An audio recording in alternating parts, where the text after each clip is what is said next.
Uy! Tanda! Nasaan na yung bahay yung 500? Ay, Ba't 500? Di ba 200 lang yun? Tumaas na ang bilihin ngayon. Kaya tumaas na kami maningil. Pasensya na. Maaga pa wala pa kaming benta. Puro ka dahilan. Wala akong pake. Magbayad ka. Bukas na. Sinabi na nga wala eh! Mo. Sino pala yayabang mo? Sige, Mo. subukan niyo magyabang. Pag dumating si Tanggol, pag-uugulpin kayo nun!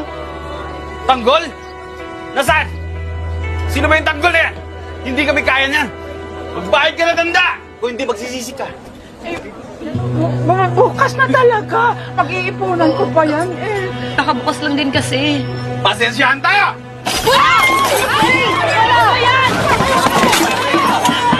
Babalik kami! Bukas! Babalik kami! 1,000 na ibibigay mo sa amin!